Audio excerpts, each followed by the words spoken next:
this is an iHeart podcast. Guaranteed human.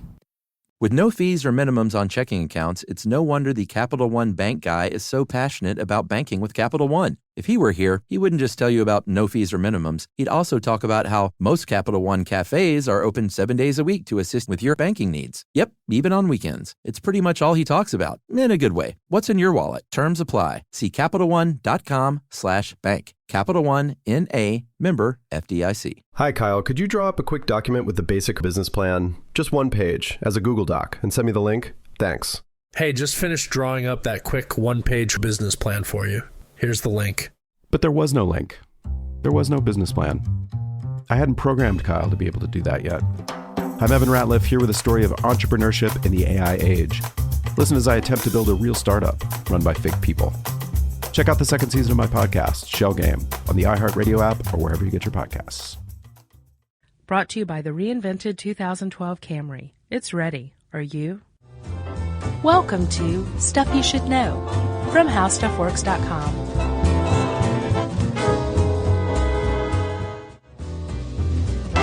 Hey, and welcome to the podcast. I'm Josh Clark. With me, as always, is Charles W. Chuck Bryant. How you doing? Put some fruit juice in there. Excellent. Chuck, you were smelling your hand a little bit ago. What's wrong with you? I was just, I smell like my wife's handmade artisan soap. Yeah. She's having a grand opening. LoveYourMama.com's now going to have a brick and mortar store, right? Yeah, very proud of her. And you and Jerry are coming to the grand opening tomorrow, and I have some to wine. admit, I'm looking forward to the rosemary garlic chicken wings. Yes. Chef Charles is going to be making They those. are delicious. I'll report back to all of you SYSK listeners on just whether or not they are delicious. I wouldn't take Chuck's word for it just Okay. yet. So, Chuck, you know what we're talking about today?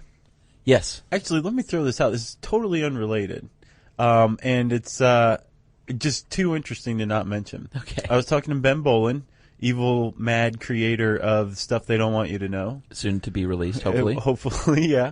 And he was telling me he just found out that the average house price in Detroit right now, $11,500. Really? Yeah. And this has nothing to do with what we're doing. You just No, wanted to say but that. that boggles the mind. Yeah, that's really cheap. So anyway, after this, we're moving to Detroit. Okay. Instead of Detroit housing prices, we are actually talking about geocaching, right? Yes, and I want to go ahead and say that this has been oft requested by many, many people, geocachers, I guess. And I just want to apologize and say I didn't save all your names, and especially the dude last week. I had a guy that we emailed back and forth like 3 or 4 times in a few hours, and he was actually geocaching while he was writing me and listening to our podcast on his iPhone while he was geocaching. That guy gets things done. So I kind of feel whenever someone says they listened to us in India when they went on their trip or when they did this, I always feel like we're kind of brought along, and I always thank people for bringing us along. Sure, yeah. Instead, we're actually stuck here in the studio. Apparently, we also cure homesickness. We've gotten several emails and From Atlantans? Yes, sure. And I've heard firsthand stories about people who were sitting in airports in India who was just totally homesick and just listened to our podcast and was cured. That's nice. Or comforted, at least. All right. Geocaching? Yeah? Yeah. You ready? Yeah, I'm ready. All right, let's do it. Let me give you a little background info, Chuck. Okay. Actually, geocaching can be traced directly back to Korean Airlines Flight 007. Really? In 1983, this commercial airline, or this commercial plane, was flying, I guess, in Asia, and inadvertently traipsed into Soviet airspace and was shot down by the Soviets. Yeah, I remember that.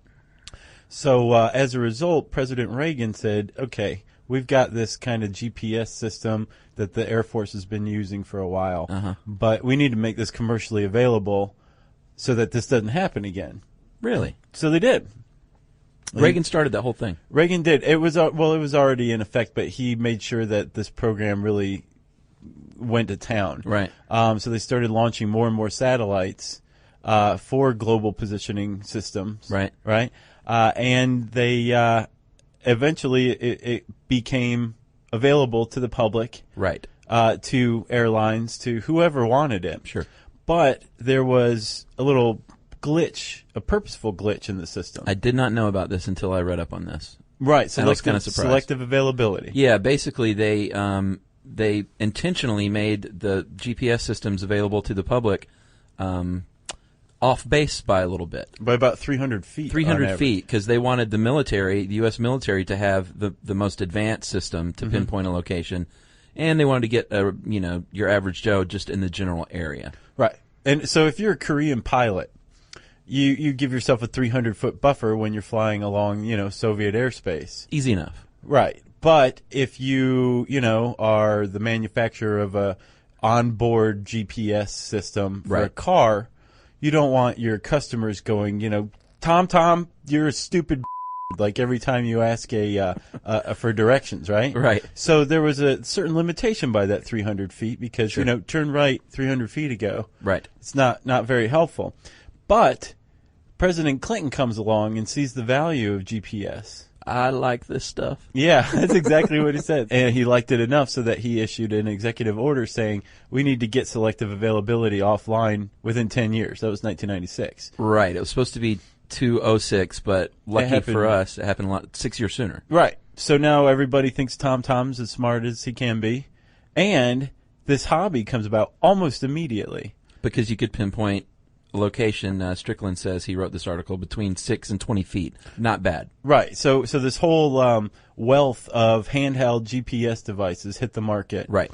And right off the bat, a guy named Dave Ulmer decides to test how well his works. I don't know what model he had. Yeah, by hiding an item and going and marking its location, then leaving and coming back and see if it could redirect him back there. Right. And just so as a test. He left a little box and went on a website of his and said, here's a box, here's the coordinates. And I think he wrote very famously, take some stuff, leave some stuff. He put a couple of trinkets in there. That's really what started the whole thing. And not only did it start it, it's pretty much the same way 9 years later.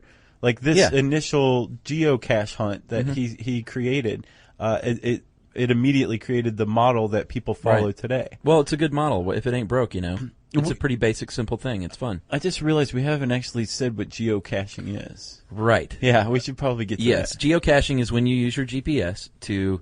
It's basically like a treasure hunt. People will leave these caches, hidden in a location, and with the coordinates, and you get from a website, let's say. And then you go and try and find it, and they have little trinkets in there you can take. Then you leave your own little trinket, and it's just like a big treasure hunt that anyone can participate in.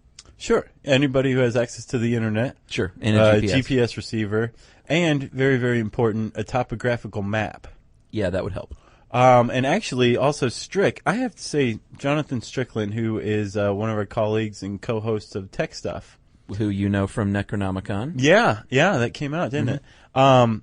He makes an excellent point. You want to make sure that the map that you are using was made after 1984.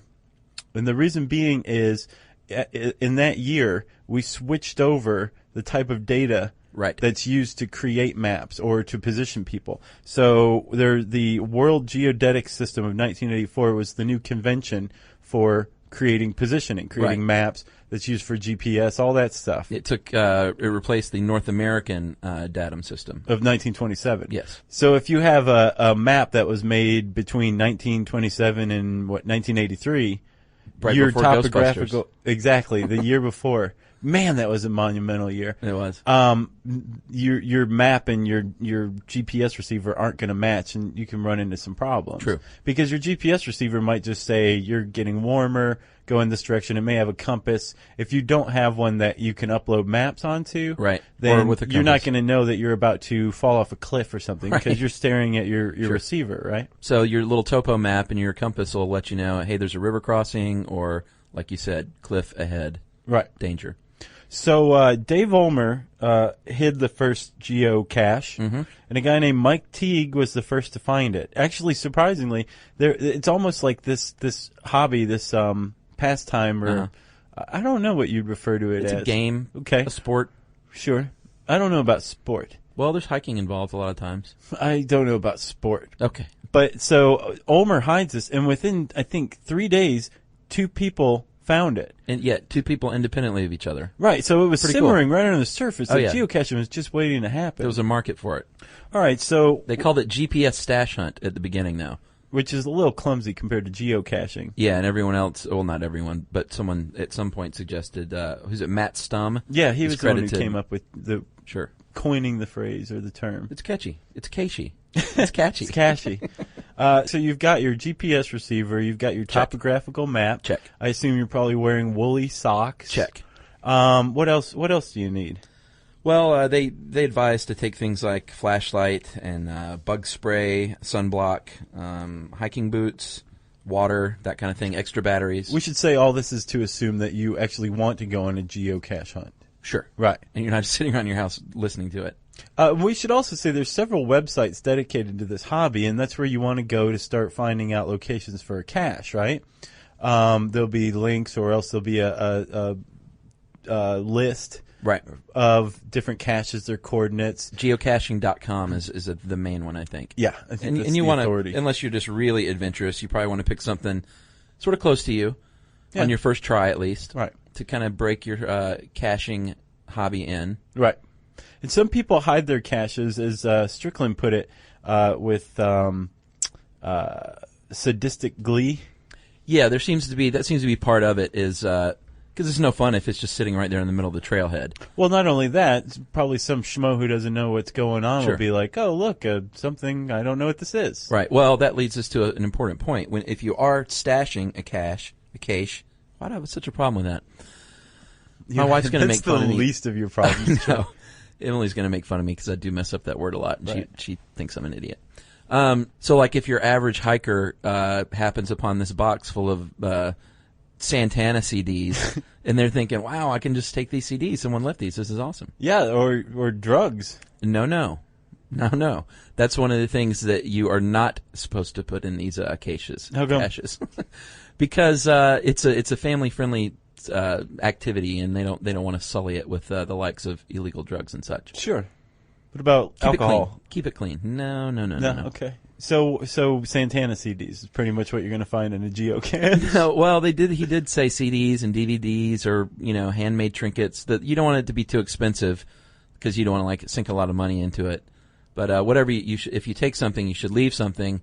You don't have to take something, but I think you said if you don't take anything or leave anything, you should write in the logbook that's contained inside the cache. TNLN. Yeah, took nothing or left nothing, took nothing. Right. Yeah. Yeah. One thing that you're going to find in any geocache, and Chuck, you were saying you should put an explanation and maybe a note.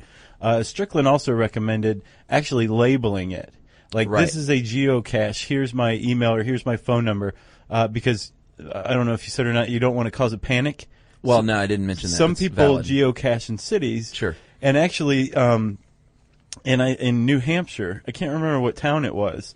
A geocache that was hidden in a supermarket caused a panic. Yeah, Portsmouth. Post 9/11, people see little metal boxes someplace it shouldn't Right. be. They're going to be like, well, there's a bomb. Yeah, stuck to the underside of an escalator rail. Sure, yeah, exactly. Especially if it blinks or something like And some that. nerd is like, "What a great hiding spot!" meep, meep. And then all of a sudden, the cops are tackling him. Yeah. Chuck, as I was saying, though, one thing that you're going to find in any geocache is a logbook. Very important. Yeah. Because you want to, it's sort of like a wedding thing that you sign when you go to a wedding. You want to say that you were here. Any kind of guest book. Wedding, funeral, bed and breakfast. Yeah. You want to add your notes, like what you found or what your experience was.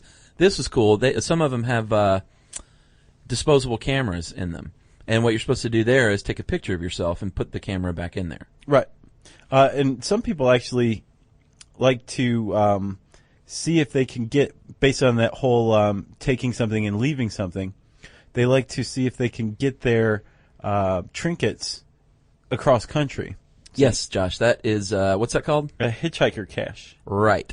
And if there are instructions on how to get this thing across country, the geocachers take great pride in playing along and trying to get the Santana CD from Atlanta to Los Angeles, let's say. Right. And some people also have coins made with some sort of ID on it. They're called geocoins. Yeah. It's a type of hitchhiker cache. Right. And it's basically you find the coin, you took it, you put it somewhere else, and you're posting these on sites so somebody can go on and see that their coins made it from, Topeka to Colorado Sheboygan, Springs so far, and they're like, oh, it's getting close. Right. Yeah. I think I'd love the spirit of this whole thing. I think bet it's you really do. neat. I'm going to try this, actually. I've never done it. Santana heavy, drug-free, traveling spirit of geocaching. Does not get any better. Captures your imagination, doesn't it? Yes, it does. We should also say that if you were going to plant and start your own little geocache game, that you want to stay away from private land, first of all. Yeah, there's actually some public officials are aware of geocaching, and not everybody's hip with it. Right. Technically, the entire state of New Hampshire is one example. Well, they're threatening to outlaw it, correct? Yeah. And I know national parks it's not allowed. Some state parks it is allowed, but they say the whole spirit of this thing is to be respectful of the environment, not cause a mess, not damage anything, and it's really important to geocachers that they're looked at in a favorable light. Yeah, they want to be looked at as cooperative Yeah. and helpful. So basically, if you're hiding a geocache, you want to kind of pull your head out of the game and actually really kind of look around. Right. Not just look for a hiding place, but look at the impact that geocachers who come to look for your Sure. cache are going to have on this area. So, you don't want to put it in a In the place middle of the strictly flower said- bed. That's a good one. Yeah. Historic and archaeological sites, you don't want to place those there. Yeah, not good. Just basically anywhere where a lot of people tramping, I guess it's probably smart to assume that there's going to be a lot of hunters looking for it, that they're not going to really have a terrible impact on this area. Right. I would put one in a tree stand, a deer hunting tree stand, and see what that did for you. Yeah. In the middle of deer season. Sure. Smart. Not a good idea. So, Chuck, is it true or not that you will be murdered if you remove a cache? Not true, but not cool. What about a spanking? You might get spanked. Yeah. That initial guy who started it, he might track you down and geo-spank you. But conversely, also, you want to maintain your cache, right? Like if you get a couple of logs of people saying, I couldn't find this thing no matter what. That's a bad sign. Yeah, it means you should go out and look at your cache. Yeah, you want to be clever about where you hide it, not too clever, or somebody may have, walked off with it. You want to also keep an eye on your logbook, because if that gets filled up, you want to replace it with another one. You want to bag it. You want to bag everything in bag it and tag it. Ziploc so it doesn't get rained on. You want to double bag the logbook. Absolutely. And leave a pen and a pencil just in case these guys and gals don't bring theirs along, because the logbook is the most important part. Actually, the second, well, I'd say it's a tie. The other most important part is that you log the stuff on the website as well when you get home. Right. So everyone else knows what's going on. Yeah. And the game continues. It does, and this podcast continues, Chuck, because there's actually variations on geocaching. This I thought was really cool. There's, the straight-up geocache, which we've been talking about. Yeah. There's also multi-caches. Love it. Which are basically, there's a series of caches which are related to one another. So you go to one cache, and inside, instead of Santana CDs or, Dare to Keep Kids Off Drug stickers, right. There are coordinates to another one. And you just go right and go and go. Yeah. That's like a real treasure hunt. Yes, it is. Minus the treasure, of course. Yeah. Well, it depends on how many Santana CDs you can Plus, pull. they say the treasure is in the experience itself. It's not so much about the trinkets. Like I said, in the spirit of goodness and giving, I see that you're put out by that. You want some money or something. There's also the letterbox hybrid. Yeah, explain that. So that's kind of like a combination between straight up geocaching and a type of treasure hunting, which is letterboxing. So it's like a multi-cache, right? But you have to solve puzzles or figure out hints or clues, right, to the location along with these coordinates. Yeah, which sounds like fun. And the coordinate may be a starting point, or is that a mystery cache that I'm thinking of? Yes, that is a mystery cache. If I'm not mistaken. Well, it was pretty close to the letterbox hybrid, frankly. Yeah. And then there's a virtual cache, which I think kind of stinks because there's no loot involved. That's just the location that exists. I thought you were in it for the spirit of caching. Well, for the spirit of that and Okoyoma. Right. Some that Santana. Free Santana CD? Yeah, yeah. I know what I'm getting you for Christmas. Santana CD? Yeah. Sweet. And Josh, you mentioned hints and for the puzzle. that's not limited to just the letterbox or the mystery cache. It's a lot of times you'll want to include little hints on your website to get people there. Gotcha. It's like not only coordinates. Yeah. So, Chuck, if somebody wants to go ahead and get into this, where do you start? Well, I guess you would want to pick out a location, a general location, and like we said, since you have to manage your little stash here, then you want to have it kind of close by so it's manageable and easy to get to. You don't want to have to manage something that you have to scale like a 50-foot wall to get to, unless you're that dude. Then knock yourself out. That's right, Chuck. But also, you want to start by buying the GPS receiver, right? That's a good place to start. And you don't want to just say, hey, I bought my GPS receiver, I'm going to start geocaching. You want to test it out a little bit first. And how do you do that, big boy? Well, I guess you would go to a spot, ping where you are. Right. I don't know if it's called pinging or what. We're going to call it ping. Ping where you are and then leave and then see if you can get back there using the GPS, right? Yeah. That's pretty easy. I'd probably do it more than once, too, with a couple different locations. Yeah, that's a good idea. Yeah, but once you get started, then you can start a few hunts, maybe hide your own, meet some cool people. Yeah. Spend a bunch of money on disposable cameras. Santana CDs? Yeah, it's wide open. I guess we need to cover the lingo real quick, too. All right. So if you're out there and you see these letters, like if you're a texter, you don't know what LOL means, you'd be mighty confused if everyone keeps saying LOL to you. Yeah. So CITO means cash in, trash out, and that's one of the tenets is that you should, kind of like a hiker's take only pictures, leave only footprints mantra. So you should like pick up trash along the way and take it with you. Gotcha. That's one. You want to name another one, or you want me to do all these? Well, I already talked about TNLN. Okay. Took nothing, leave nothing. There's FTF, which is a big one. That's first to find, and if you're the first one to find the stash, that's pretty cool. I can tell you a name for us. Yes. Geomuggles. I know. Just people who don't geocache. Yeah.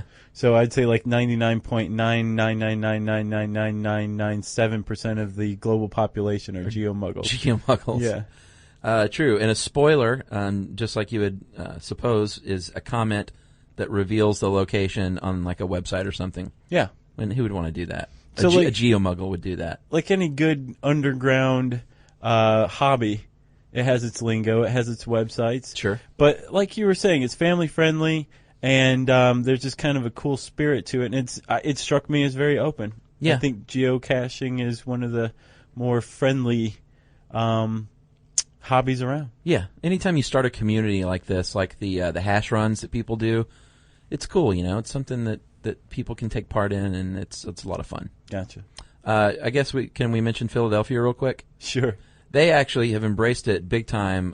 In the spring of '07, they had a little thing where they wanted to promote a little promotional deal, the Franklin Institute's King Tut display, and they actually had a geocaching game that they presented to the public, where you'll go to 12 different sites related to the exhibit, and each site had a stamp, and you collected these stamps, and once you've collected all of them, then you get a prize at the end, which, from what I understand, was a Santana CD. Yeah. And a ticket to the King Tut exhibit. Nice. So, Chuck. Is that it? That is it. And if you want to know more about geocaching, I got to tell you, Strickland wrote the definitive article on this. He used the geek god tone, where it was like no drugs. Sure. You know, I mean, he did it. He knocked it out of the park. He did. So if you want to learn more about geocaching, I would strongly urge you to, even before you go buy your GPS receiver, read Jonathan Strickland's article on geocaching. It's a good start. And also Marshall Brain, founder of the site, and Tom Harris, one of our freelance writers, wrote How GPS Works. Really good overview of how global positioning works. Those are two good articles. You can find them both by typing in GPS into the handy search bar at howstuffworks.com. And Chuck, before we do listener mail, let's plug. What are we plugging? Let's plug the webcast and the blogs. Okay. Every Wednesday afternoon, 1 p.m. Eastern Standard Time, Josh and I do a little webcast. It's a live video webcast. Just so there's no mistaking it. And it's more newsy, and we cover current events and interesting topics from around the world, and it's fun. We've been getting some. It is fun. Lately. It's gotten to be fun. I stop feeling the urge to vomit right before it every time. You're solid, bro. That's good. So are you, buddy. Thanks. And then we also have a blog, Stuff You Should Know blog, very much in the spirit of Stuff You Should Know. We pretty much write about whatever strikes our fancy. Which is nice. Yeah, you wrote about a gun-toting town hall meeting attendee recently. Yeah, and some good debate on that one, which I figured. Yeah. It's nice. I wrote about Gary Warren, the founder of the Suicide Club, so those are just a couple of examples. Thanks, bud. Yeah. So that's Plugfest 09, which means it's time for listener mail. Yes. Before we, again, do listener mail, our producer Jerry had a special request because we referred to the great Ira Glass as our arch nemesis in a few podcasts ago. I remember. Which we got some response. People are like, what's going on, guys? We love Ira Glass. We figured y'all would be fans, too.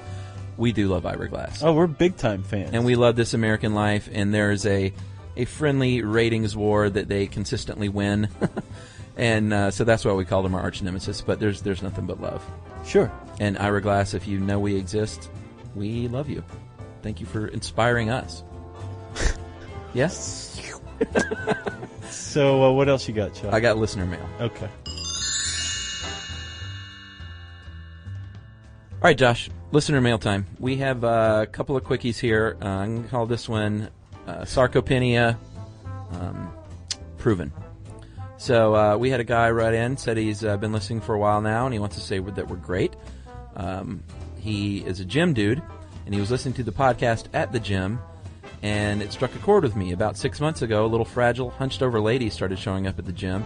I probably would not have taken much notice, but she was toting around a portable oxygen tank. Holy cow. Which gave me a deep respect for her tenacity.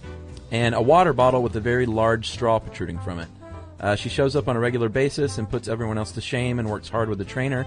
Since that time, she has become the poster child for reversing the aging process. Sweet.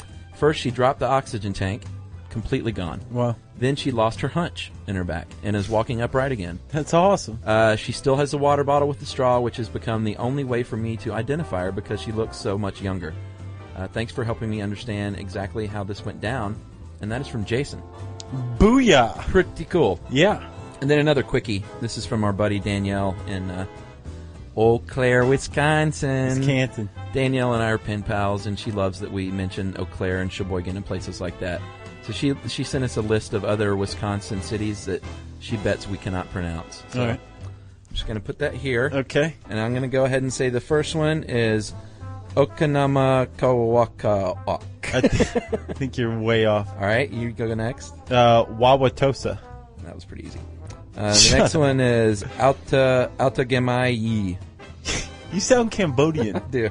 I'm going to try Trempolo. Trempolo. God, you get the easy ones. All right, the next one is No, it's not easy. Kiwani. Yeah, that's not easy at all. All right. Waukesha.